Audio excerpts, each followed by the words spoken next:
Welcome to I dream. నా పేరు లుంబిని. జీవితంలో మనం ఏది చేసినా, ఎంత సంపాదించినా, అంతకు మించి ఆస్తులు ఏమైనా పోగేసినా కూడా ఎవరికైనా కావాల్సింది మానసిక ప్రశాంతత, అలాగే ఆధ్యాత్మికత వైపు చక్కటి మార్గం కావాలి. సో ఇవన్నీ మనకు తెలియచేయడానికి ఎప్పటికప్పుడు మానవతా విలువల్ని ఆయన మాటల్లో మనకు తెలియజేస్తూ, అలాగే ఆధ్యాత్మికత వైపు మన అడుగులు పడేలా చేస్తున్న ఒక మార్గదర్శి వాటి మన గెస్ట్. అనంత శక్తి ఫౌండర్ నుండి అనంత సాయికృష్ణ గారు మనతో పాటు ఉన్నారు. Let's talk to him. Hello sir, నమస్తే. నమస్తే అండి. సార్, ముందుగా మిమ్మల్ని చూడగానే కలవగానే చాలా ప్రశ్నలు మైండ్లో ఉంటాయి. బట్ ముందుగా నేను అడగాలనుకుంటుంది ఈరోజు కర్మ సిద్ధాంతం గురించి. అంటే కర్మ సిద్ధాంతం చాలామంది చాలా రకాలుగా చెప్తూ ఉంటారు. అయితే కొంతమంది అంటారు నా కర్మ ఇంతే, నా జన్మ ఇంతే అని చెప్పేసి సర్దుకుపోతూ ఉంటారు. ఇంకొంతమంది అయితే మంచి వాళ్ళకే అంతా చెడు జరుగుతూ ఉంటుంది, మనమే సర్దుకుపోవాలి, ఇలాంటి ఒకటి ఉంటుంది. అయితే కర్మఫలం అనేది మనకు గత జన్మలో వచ్చింది ఈ జన్మలో మనము అది ఎఫెక్ట్ చూపిస్తుందా, లేదంటే ఈ జన్మకే ఉంటుందా? అది ఎంత టైం పడుతుంది అసలు? కర్మ సిద్ధాంతం అనేది ప్రతి ఒక్కరిపైన ప్రభావం ఉంటుందండి.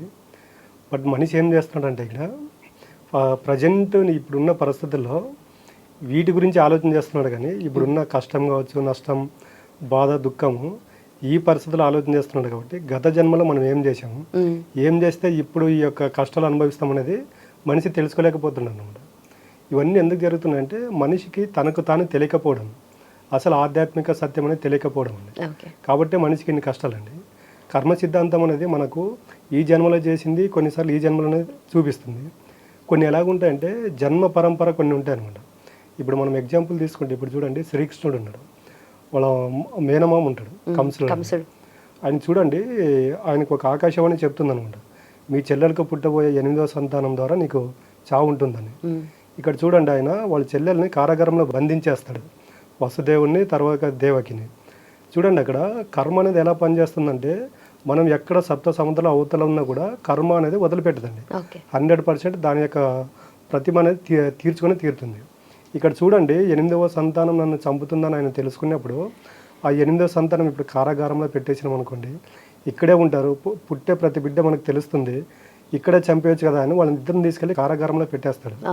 అప్పుడు చూడండి, కారాగారంలోనే జననం తీసుకుంటాడు శ్రీకృష్ణుడు.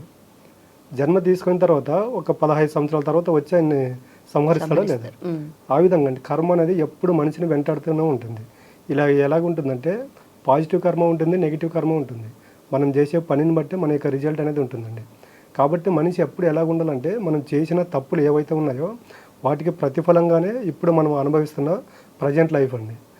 మనిషి ఇది తెలుసుకున్నాడు అనుకోండి, కష్టం, నష్టం, బాధ గురించి ఆలోచన చేయడు, ప్రతిదాన్ని సాక్షిభూతంగా చూడగలుగుతాడు అనమాట. కాబట్టి మనిషి ఎలాగుంటాడంటే నిన్న చేసిన కర్మ కావచ్చు, మొన్న చేసిన కర్మ కావచ్చు, గత జన్మలో చేసిన కర్మలు కావచ్చు, బట్ వీనన్నిటి మనిషి బయటపడాలంటే ఒకటే మార్గం అండి.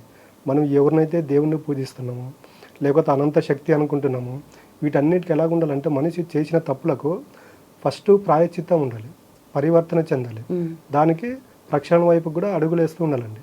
ఎప్పుడైతే మనిషి పశ్చాత్తాపం చెందుతాడో మనిషి ఒక దగ్గర కూర్చొని, అది నీకు నువ్వే కావచ్చు, లేకపోతే నువ్వు కొలిచే భగవంతుని దగ్గర కావచ్చు, గత జన్మల నుండి నేను చేసిన ఏవైతే తప్పులు ఉండవో ఈ జన్మలో నేను అనుభవిస్తున్నటువంటి వీటికి కర్మ విముక్తి కావాలని మనతో మనం డైలీ ఒక 10 నిమిషాలు టైం కేటాయించుకొని ఈ విధంగా మన యొక్క ఆత్మతో మమేకమై ఇవన్నీ చెప్పుకుంటూ ఉన్నప్పుడు ఏమవుతుందంటే కొన్ని కర్మలు తెగుతూ ఉంటాయండి. ఇప్పుడు ఎగ్జాంపుల్ మీరే ఉన్నారండి, ఇప్పుడు మీ పట్ల ఎవరో తప్పు వ్యవహరించారనుకోండి, నెక్స్ట్ డే వచ్చి సారీ చెప్తే మీరు వాళ్ళు క్షమిస్తారా లేదా? కొంచెం మనకు ఆ గుణం ఉంటే క్షమించేస్తాము, లోపల ఏమన్నా అనుకున్నా కూడా సర్లే పోనీలే వదిలేస్తాము. సేమ్ యూనివర్స్ కూడా అలాగేనండి. తప్పుకు మనిషి ఎలాగుండాలంటే ఫస్ట్ ప్రాయశ్చిత్తం చేసుకోవాలి. ప్రాయశ్చిత్తం చేసుకోవాలంటే పశ్చాత్తాపం ఉండాలి. ఈ పశ్చాత్తాపం ఎప్పుడైతే ఉంటుందో మనిషి క్రమేపీ ఏమవుతాడంటే పరివర్తన చెందుతాడు అనమాట. అంటే ఎప్పుడైతే చేసిన తప్పుల నుండి తాను తెలుసుకొని మోటివేట్ అవుతూ ఉంటాడో అప్పుడు ఏమవుతుందంటే భగవంతునికి దగ్గర అవ్వడం తెలుస్తుంది అనమాట.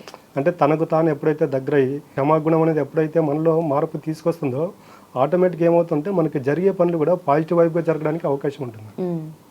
అయితే ఇప్పుడు ఏదైతే కొంతమంది ఉంటారు పెద్ద నేరాలు ఘోరాలు చేస్తారు, తర్వాత వాళ్ళ మనసులో వాళ్ళకి ఆ పశ్చాత్తాపం ఉంటది, కానీ వాళ్ళు చేసిన ఆ కర్మ ఫలితం అయితే వాళ్ళు అనుభవించాలి కదా, దాని గురించి ఎలా? ఖచ్చితంగా అండి. ఇప్పుడు చూడండి, మనం ప్రజెంట్ లైఫ్లో తీసుకున్నట్టయితే కొంతమంది కొన్ని 100 కోట్లు 1000 కోట్లు సంపాదించారు, బట్ లాస్ట్ నెక్కప్మెంట్కి వచ్చినప్పుడు వాళ్ళపైన ఎన్ని కేసులు ఉన్నాయి, కొంతమంది దేశాలు వదిలిపెట్టి వెళ్ళారు.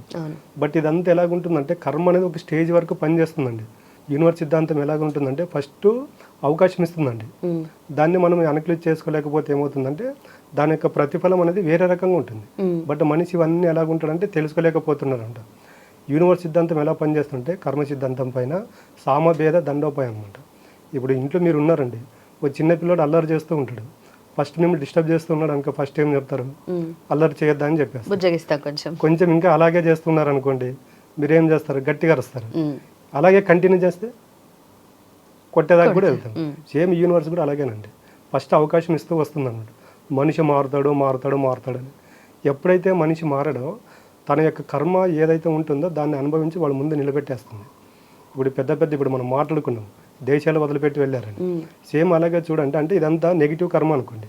పాజిటివ్ కర్మ ఎప్పుడైతే రియలైజ్ అయిన వాళ్ళు, ఇప్పుడు అశోక్ చక్రవర్తి ఉన్నాడండి, మన ఇండియన్ ఫ్లాగ్లో సింబల్ ఉంటుంది, సింహం సింబల్. ఆయన కళింగ యుద్ధం చేసినప్పుడు కొన్ని లక్షల మంది చనిపోయారు. ఆ లక్షల మంది చనిపోయినప్పుడు ఈ కళ్ళరు చూసినప్పుడు ఆయన రియలైజ్ అయ్యాడు, ఇంతమంది నా వల్ల చనిపోయారు కదా, నేను సాధించింది ఏంటని ఆయన రియలైజ్ అయ్యి, ఇప్పుడు మనం చూస్తున్నాం రోడ్డు వైపు ఎక్కడికి వెళ్ళినా కూడా రెండు వైపులా చెట్లు ఉంటాయండి. అప్పుడు ఇవన్నీ ఎలాగంటే అశోకుని కాలం నుండి ఇది స్టార్ట్ అయిందనమాట. అంటే ఇప్పుడు పాజిటివ్ కర్మ ఉంటుంది, నెగిటివ్ కర్మ ఉంటుంది. ఈరోజు మనము అశోకుని గుర్తుగా సింబల్ మన ఇండియన్ ఫ్లాగ్లో పెట్టుకుంటున్నామంటే దాన్ని మనం గుర్తించుకుంటున్నాం అనమాట. అంటే నెగిటివ్ కర్మ చేసిన అశోక చక్రం ఉంటుంది కదా మనకు, ఇండియన్ ఫ్లాగ్లో చక్రం ఉంటుంది, అది అశోక చక్రవర్తి సింబల్ అండి. కాబట్టి మనిషి ఎలాగుంటాడంటే మనకు తెలిసిపోతుందంటే అప్పుడే మనం చేస్తున్న మంచిగా చెడ అనేది మనకి ఎప్పుడైతే క్లారిటీ ఉంటుందో చేసే పనులు అక్కడికి స్టాప్ చేయాలి. లేకపోతే దాని పరిణామాలు వేరే రకంగా ఉంటాయండి. మనం యుగాలు నాలుగని మాట్లాడుకున్నాం, ఇది కలియుగం. ఈ కర్మ ఎలాగుంటుందంటే ఇంతకుముందు ఉన్నట్టు లేదండి. ఇప్పుడు మనం ఏదైతే కర్మ అనుభవిస్తున్నామో, మనం కష్టాలు నష్టాలు ఇవన్నీ ఫ్యూచర్ ఎలాగుంటుందంటే భూమిపైన కాస్మిక్ ఎనర్జీ అనేది విపరీతంగా స్ప్రెడ్ అవుతుంది అనమాట. పాజిటివ్గా ఆలోచన చేసి పాజిటివ్ పనులు చేస్తూ ఉంటే అంతే ఫాస్ట్గా సక్సెస్ అవుతాం. నెగిటివ్ పనులు చేసుకుంటూ నెగిటివ్ అలవాట్లు పడ్డాం అనుకోండి, అంతే ఫాస్ట్గా నెగిటివ్లోకి వెళ్ళిపోతాం. కాబట్టి ఇప్పుడున్న జనరేషన్ ఏదైతే ఉందో ఈ కర్మ యొక్క ఫలితాన్ని తెలుసుకొని ఇది పాజిటివ్ పని నెగిటివ్ పని అనేది ఆలోచన చేసుకుంటూ ముందుకు వెళ్ళారనుకోండి, ఖచ్చితంగా ఈ నెగిటివ్ కర్మ నుండి బయటపడి ఈ పాజిటివ్ కర్మ యొక్క రిజల్ట్ మనం తీసుకోవడానికి అవకాశం ఉంటుంది. ఓకే, అయితే కొంతమంది మంచి వాళ్ళకే చెడు జరుగుతుంది, నష్టపోతూ ఉంటారని అంటారు కదా, మళ్ళీ దానికి ఏంటంటే వాళ్ళ గత జన్మలో వచ్చిన ప్రతిఫలం ఇప్పుడు వాళ్ళు అనుభవిస్తున్నారు అనుకోవచ్చు. ఖచ్చితంగా అండి. ఇప్పుడు కొంతమంది ఉన్నటువంటి ధనవంతులు అవుతారు, వాళ్ళు ఏది ఎక్కడ అంటే అంత ఎఫెక్ట్ పెట్టుకోకుండా సక్సెస్ అవుతున్నారు. అంటే మళ్ళీ వాళ్ళు ఎందుకు సక్సెస్ అవ్వరు? కొంతమంది ఎంత చేసినా సక్సెస్ అవ్వట్లేదంటే 100% గత జన్మ యొక్క ప్రతిఫలం అనేది మనకి ప్రజెంట్ జనరేషన్ పైన ఇంపాక్ట్ ఉంటుందండి, మనకు తెలిసిపోతుంది అప్పుడే. దీన్ని తెలుసుకొని మనం గిన కరెక్ట్గా ఆధ్యాత్మిక మార్గంలో వెళ్ళామనుకోండి, గత జన్మల యొక్క ప్రభావాన్ని మనం తగ్గించుకోవచ్చు అండి. Thank you so much. నమస్తే. తవ్వండి, తవ్వుతూనే శివలింగం సరే దాన్ని అట్లా కప్పేసేయండి, చూపించదండి. మూర్తి పూజ కాదు, సాక్షాత్ బ్రజేంద్ర నందన భగవాన్ ఉన్నారు మూర్తిలో. ఏమీ ఆశించకుండా ఆరాధించే వాళ్ళు కూడా ఉన్నారా ప్రభుజీ? నిజమైన భక్తి అంటే మనకు తెలియదు కాబట్టి